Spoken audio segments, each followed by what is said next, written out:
김소월의 시 산유화를 보면 어머니 생각이 난다. 내가 기억하는 어머니는 꽃처럼 아름다우면서도 저만치 혼자서 피어있는 것처럼 고고하면서도 외로운 사람이었다.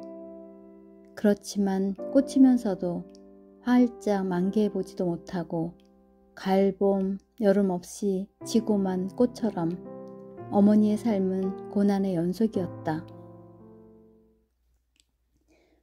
서울에 있던 외가는 일제에 의해 재산을 수탈당하기는 했지만 살아가는 데에 지장을 주지 않았던 것 같다. 영민하고 예뻤던 어머니는 어려서부터 집안의 관심과 사랑을 독차지했다고 한다. 지금의 초등학교인 수학교 시절에 승마와 사격까지 배웠다고 하니 어머니가 자라온 환경이 얼마나 유복했는지 짐작된다. 부족함 없이 자란 어머니는 매사에 당당하고 자신감이 넘쳤다. 어머니가 여고생일 때 동네 엿장수 할아버지를 괴롭히는 건달을 보고 외삼촌이 혼을 내준 일이 있었다. 당시 외삼촌은 씨름 선수를 할 정도로 체격이 좋았다. 혼자서 외삼촌을 상대하기엔 자신이 없었는지 건달은 별 저항 없이 달아났다. 그런데 다음 날 그 건달이 덩치 좋은 친구들을 끌고 집으로 찾아와 행패를 부렸다. 외삼촌을 포함하여 식구들이 방에서 나오질 못하고 있었는데 어머니가 뒷문으로 몰래 나가서 경찰을 불러왔다. 경찰을 대동하고 집으로 온 어머니는 건달들의 뺨을 때리면서 따졌다. 비겁하게 때로 몰려와서 이게 무슨 짓이야? 사내 대장부면 당당하게 1대1로 싸워서 승부를 볼 일이지. 경찰이 있다고는 하지만 후환이 두려워서라도 하기 어려운 행동이었다. 그만큼 어머니는 자기 주관이 뚜렷하고 당당한 여성이었다. 경찰이 건달들을 모두 쫓아낸 뒤 외할아버지가 어머니한테 다가가 물으셨다. 휴, 미나. 그놈들이 너한테 해코지라도 하면 어쩌려고 그랬느냐. 그러자 어머니가 대답했다. 아버지, 무섭다고 대응을 하지 않으면 계속 당하고 살 수밖에 없습니다. 그 말에 식구들이 아무 말도 하지 못했다고 한다. 이런 성품의 어머니를 여고 졸업하자마자 시집 보내려고 하자 어머니는 반발했다. 당시 신여성들 대부분의 꿈이 그렇듯 어머니도 일본에 가서 공부를 더 하고 오기를 희망했다. 일본 통치하에서 일본의 영향력이 절대적이었으니 기왕 공부하려면 일본에 가서 하고 싶었던 것이다. 그런 다음 사회에서 인정받는 직업을 가지고 독립적인 삶을 살고자 했다.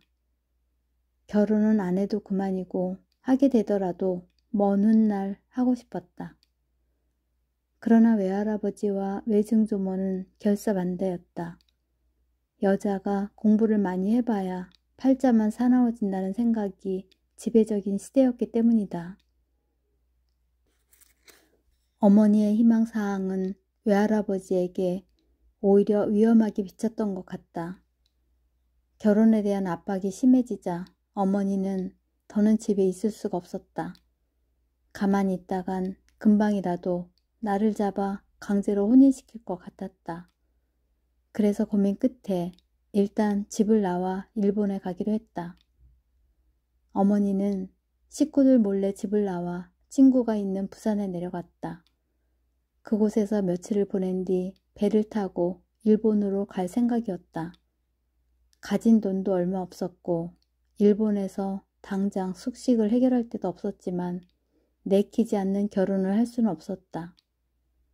그렇다고 앞날이 걱정되진 않았다. 일본이 한국보다 발전한 나라라고 하니 아무려면 자기 하나 취직할 곳이 없으랴 싶었다. 돈을 벌면서 공부할 자신도 있었다. 마침내 배가 출항하는 날이 되어 어머니는 아침에 부산항으로 나갔다. 그런데 어떻게 알았는지 그곳에 외할아버지와 외증조모가 기다리고 계셨다. 어머니가 아무 말 없이 집을 나가 들어오지 않으니 집안이 발칵 뒤집어진 건 당연했다. 결혼 대신 일본에 가서 공부하겠다고 했으니 혹시나 하고 일본으로 떠나는 배편이 있는 날 기다리고 있었던 것이다.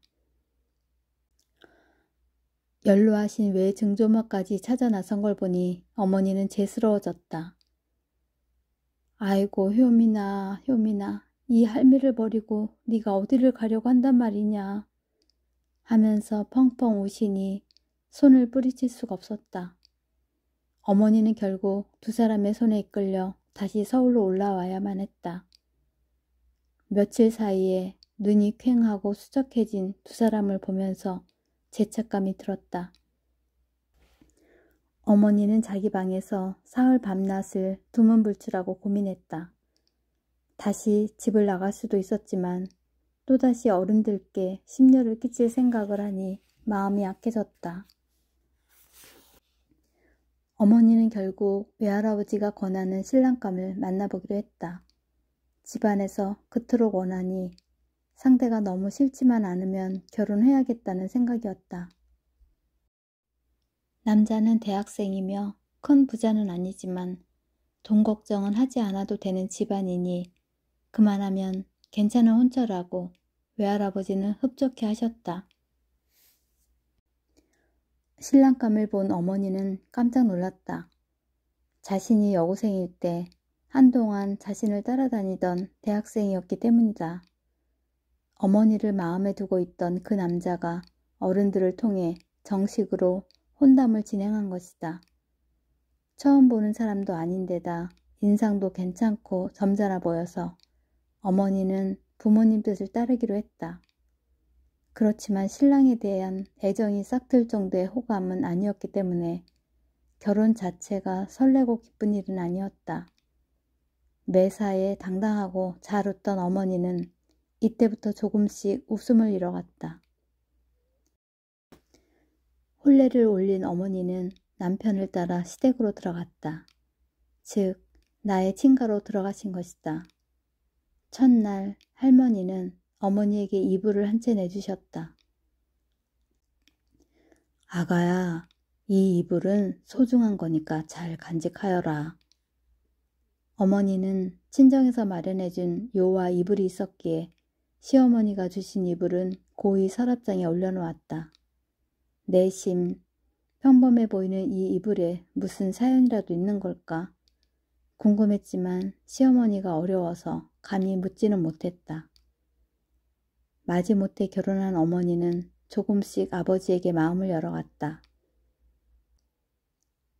혼례를 치른 지 6개월이 채 지나지 않은 어느 날이었다.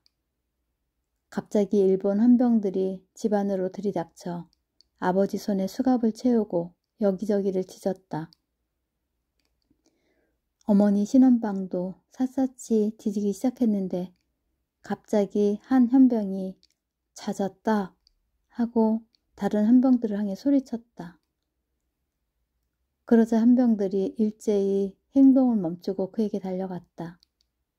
소리친 헌병은 할머니가 주신 이불을 칼로 찢고 그 안에서 찾아낸 노란 서류 봉투를 자랑스럽게 흔들어 보였다. 어머니는 안에 그런 게 있는 줄은 전혀 몰랐다. 그런데 아버지는 그게 무엇인지 이미 다 아는 듯 헌병들의 팔을 뿌리치며 서류 봉투를 든 남자 쪽으로 달려갔다. 이놈들아 내놔라. 왜 남의 물건에 함부로 손을 대느냐. 그러나 아버지는 금방 제지당했다. 서류 봉투를 손에 넣은 헌병들은 포박한 아버지를 데리고 돌아갔다. 집안은 쑥대밭이 되어 있었다. 놀라고 당황해서 어쩔 줄을 모르는 어머니와는 달리 나의 조부모는 마치 올 것이 오고야 말았다는 표정이었다. 문제의 이불을 건넨 시어머니가 이 일의 자초지종을 모를 리 없었다. 어머니는 나의 조부모님께 그날의 일에 대해 조심스레 물었다. 두 분은 오늘 왜 이런 일이 일어났는지 다 아시죠? 저에게 사실대로 말씀해 주세요. 새아가 이런 일이 이렇게 빨리 올 줄 몰랐다. 미안하구나. 이제는 너도 알아야 하니까 사실대로 말하마. 놀라지 말고 들어라. 그날 밤 할아버지는 어머니에게 놀라운 사실을 털어놓았다. 할아버지의 이야기를 다 듣고 난 어머니는 그날 밤을 뜬 눈으로 보냈다. 결혼한 지 6개월도 안 되어 남편이 느닷없이 잡혀간 것도 놀랄 일이었지만 그 내막을 들으니 걱정이 되었기 때문이다. 내 친가에선 그 일이 있기 몇 년 전부터 비밀리에 꾸준히 독립운동 자금을 대주고 있었다. 그 일을 아버지가 주로 해왔고 이불 속에서 나온 봉투에는 그런 내용들이 적혀 있었던 것이다. 그런 혐의로 끌려갔으니 쉽게 풀려날 리가 없었다. 게다가 그 여파가 식구들한테까지 미칠까봐 어머니는 밤새 노심초사하셨던 것이다. 아니나 다를까 다음날 아침 헌병들이 다시 들이닥쳤다. 그런데 할아버지가 아닌 어머니에게 수갑을 채웠다. 어머니는 영분도 모른 채 아버지가 전날 끌려가신 헌병들을 끌려갔다. 그곳에서 만난 아버지는 하룻밤 사이에 얼마나 심한 고문을 받았는지 온몸이 피투성이가 되어 있었다. 어머니는 그곳에서 사흘 밤낮 고문을 받았다. 대일본 제국에 저항하는 놈들에게 자금을 대주는 집안으로 시집을 왔다는 건 당신도 같은 생각을 가졌기 때문 아니야? 지금까지 당신들 부부가 몇 번이나 독립군들과 접촉했는지 어떤 방식으로 만나왔는지 당장 말하라. 아무것도 모른다고 어머니는 사실대로 말했지만 헌병들은 믿지 않았다. 그들은 아버지와 어머니를 통해 독립군들의 주요 거점과 접선 방법 등을 알아내려고 했다. 어머니는 계속되는 고문에 몇 번이나 혼절을 했다가 깨어나곤 했다. 아무것도 알아내지 못하자 그들은 나흘 때 되던 날에 어머니를 집으로 돌려보냈다. 어머니의 몰골은 말이 아니었다. 여기저기 상처를 입기도 했지만 온몸이 퉁퉁 부어서 헌병대에 끌려갈 때 신었던 신발에 발이 들어가지도 않을 정도였다. 집으로 들어서는 어머니를 보고 할머니는 그 자리에 주저앉아 한참을 우셨다고 한다. 악몽 같았던 기억을 떨어내려는 듯 어머니는 방에서 그대로 쓰러져 며칠간 죽은 사람처럼 잠만 잤다. 꿈에서도 헌병들에게 시달리는지 가끔 비명을 지르며 괴로워하셨다고 한다. 그렇게 잠만 자던 어머니는 사흘 만에 일어나서는 죽을 한 모금 겨우 뜨고 아버지 면회를 갔다. 그 사이 아버지의 모습은 첫날보다 더 피폐해져 있었다. 어머니는 그런 아버지 앞에서 아무 말도 할 수 없었다. 아버지 역시 어머니 모습에 목이 메기는 마찬가지였다. 며칠 몸을 추슬렀다고는 하지만 한눈에 봐도 어머니에게 무슨 일이 있었는지를 짐작할 수 있었다. 한 여인을 흠모해서 결국은 아내로 만들었지만 자신으로 인해 모진 고문까지 당했으니 아버지로선 통탄할 일이었다. 아버지는 맞아서 멍이 든 얼굴을 들어 어머니를 바라보며 힘겹게 말을 이었다. 나를 용서하시오. 내가 당신을 얼마나 사랑하는지 아마 당신은 모를 거요. 죽지 않고 이곳을 나간다면 당신과 영원히 함께하겠소. 살아서 집으로 돌아갈지 장담할 수 없는 상황에서 아버지는 유언이라도 하듯 어머니에게 자신의 마음을 전했다. 그 속내를 모를 리 없는 어머니였다. 저는 괜찮아요. 당신은 옳은 일을 한 거잖아요. 부모님을 생각해서라도 마음 약하게 먹지 마세요. 말은 그렇게 했지만 그런 식으로 계속 고문을 받다간 언제 죽을지 모르는 상황이었다. 집으로 돌아온 어머니는 아버지 상태를 설명했다. 헌병대로 끌려가 죽어나온 사람이 한둘이 아니었기에 친가에선 비상이 걸렸다. 어떻게든 아버지를 헌병대에서 데리고 나와야만 했다. 독립운동 자금을 대주었다는 명백한 증거물까지 있었기 때문에 병보석이 아니라면 나올 방법이 없었다. 문제는 돈이었다. 할아버지는 지인들한테 돈을 빌렸다. 친가에서 갖고 있던 재산은 지난 몇 년간의 독립운동 자금 지원으로 바닥이 난 상태였다. 할아버지와 아버지는 나라를 찾을 수만 있다면 집안이 빈털터리가 되어도 좋다는 신념을 가지고 있었다. 소유하고 있던 농가 밭의 일부를 소작농들에게 거저 나눠줄 정도로 성품이 좋았던 할아버지는 지인들의 도움으로 돈을 마련할 수 있었다. 그리하여 아버지는 한 달 만에 병보석으로 가까스로 풀려났다. 하지만 한 달 동안 거의 매일 고문을 받았기 때문에 겨우 목숨만 붙어있는 상태였다. 할아버지는 아버지를 병원에 입원시켰다. 아버지는 고문 후유증으로 회복 불능에 가까웠다. 온 가족이 돌아가며 아버지를 간호했지만 아버지의 병세는 나날이 심해지기만 했다. 앙상하게 마른 몸으로 병원 침대에 누워 숨을 쉬는 것조차도 힘겨워했다.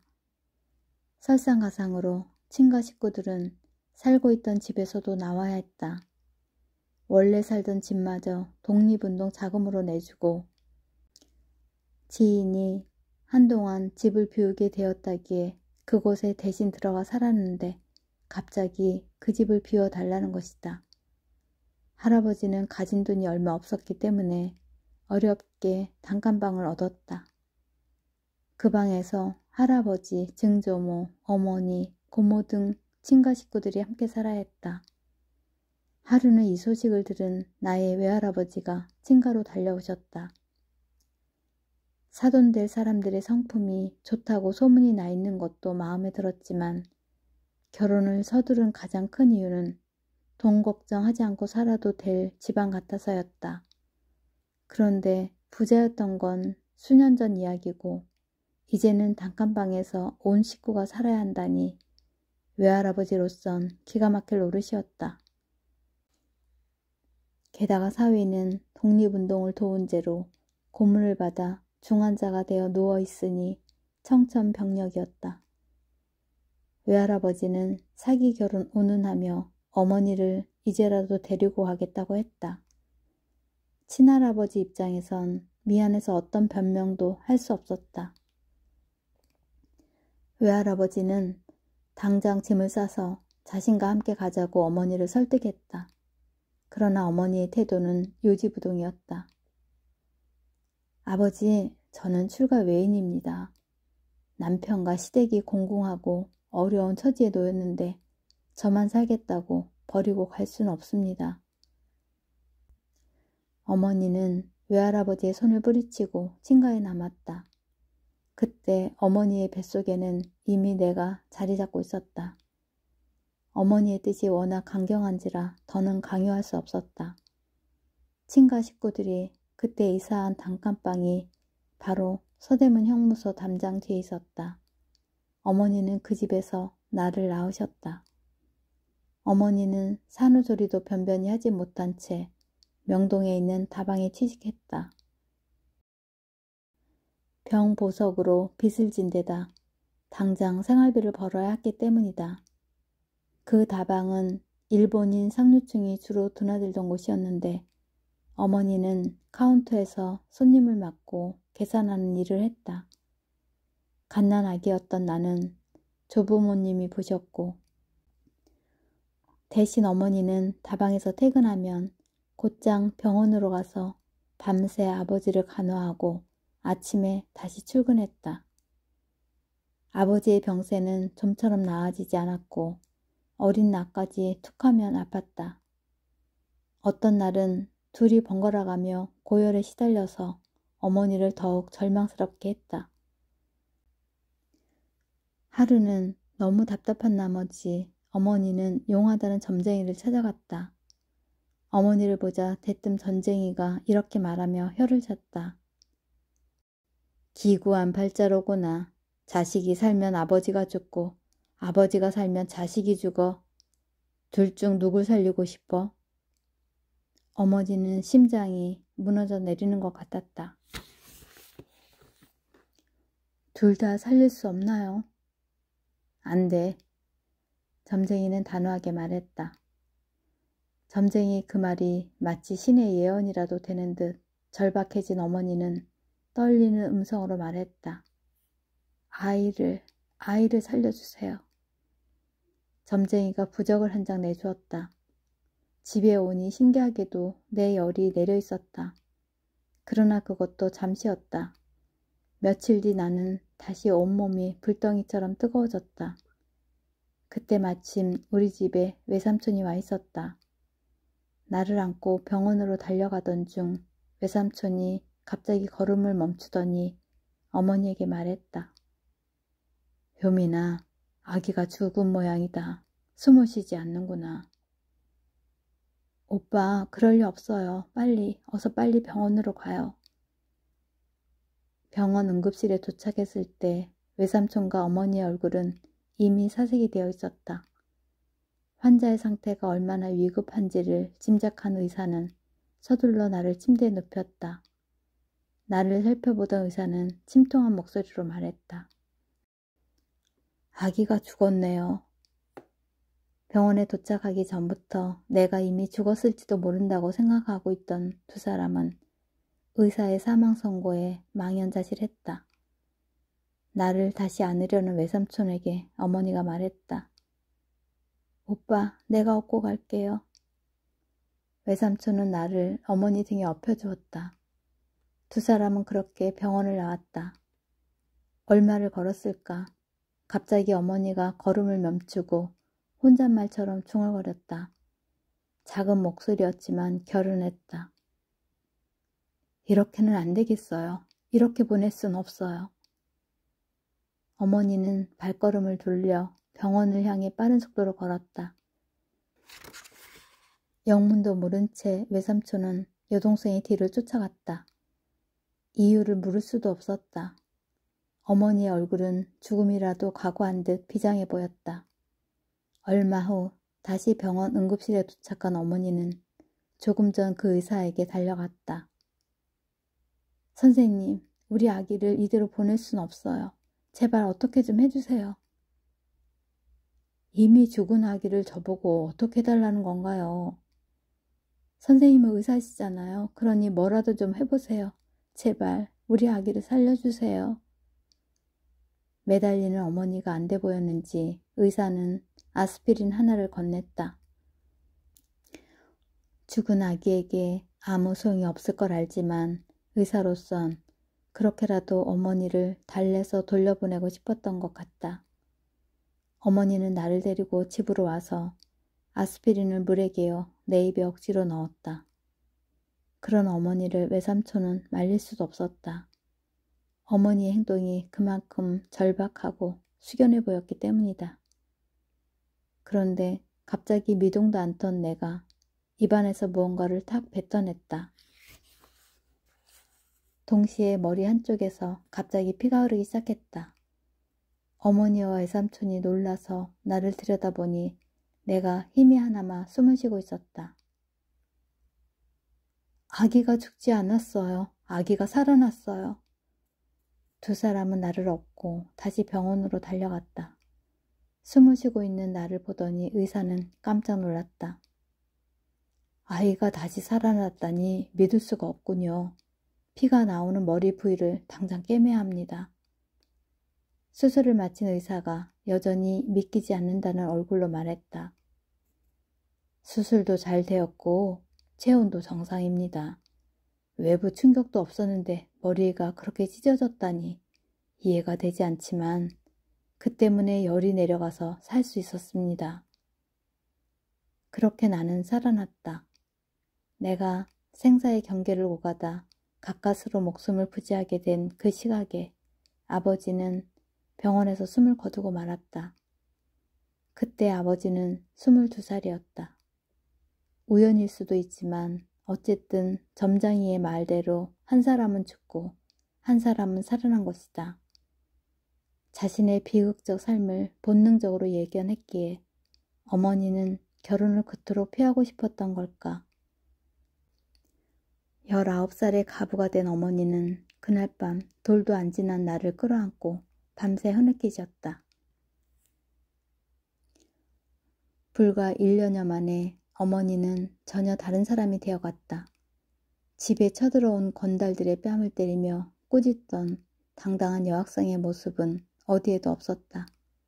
어머니는 자신에게 닥친 모든 불행과 비극이 마치 자신의 잘못이라도 되는 양 풀이 죽어 살았다. 어린 내가 보기에도 어머니는 젊고 아름다웠지만 어머니의 표정은 마치 삶이 다 끝난 사람처럼 슬퍼 보였다. 낭독은 여기까지입니다. 코레아우라. 코레아우라는 대한민국 만세를 뜻합니다. 이 책의 저자 박삼중 스님은 사형수의 대부로 유명합니다. 일본, 태국, 대만, 중국, 뉴질랜드, 영국 등 6개국의 교도소를 찾아 포교를 하던 중 우연히 방문한 일본 다이린지에서 안중근 의사의 유목비와 위패를 정성껏 모신 것을 보고 안의사에게 관심을 가지게 되었습니다. 일본에 있는 안중근 의사의 유목을 한국으로 가져오기도 했으며 안중근 의사 유해 모셔오기 운동, 안중근 의사 유물 반환 운동에 앞장서며 안의사의 발자취를 쫓았습니다. 현재 그는 그 의지를 후세에 맡기고 2024년 9월 입적하였습니다. 저서로는 통곡하는 사람들, 사형수 어머니들이 부르는 통곡의 노래, 빈몸으로 왔다 빈몸으로 가는 것을, 사형수들이 보내온 편지, 이 몸을 어디에 쓸고 등 50여 권이 있다. 32살 이토 히로부미를 처단하고 순국한 대한민국 청년 안중근, 당신은 그에게 빚이 없다 할 수 있는가? 1909년 하얼빈 역에서 울린 총성, 동아시아의 제국주의의 손길을 뻗고 있던 침입자 이토 히로부미를 처단한 사람은 대한민국이라는 작은 나라의 청년 안중근이었다. 민선 변호사 선임 불가, 초고속으로 집행된 사형, 이 어처구니 없는 재판 과정에 대한민국은 분노했지만 모든 일본인이 안의사의 죽음을 원한 것은 아니었다. 사형 집행일을 연기해달라고 탄원서를 올린 형무소장, 대를 이어 안의사의 추모 기도를 올리게 한 담당 간수 등 안의사를 만난 일본인들은 그를 향해 깊은 숙모의 마음을 품었다. 이 책은 이 놀라운 한일 간의 이야기를 시작으로 박삼중 스님이 30년 넘게 뒤쫓은 인간 안중근의 발자취를 담고 있다. 지금까지 샬롯의 오디오북이었습니다. 함께 해주셔서 감사합니다.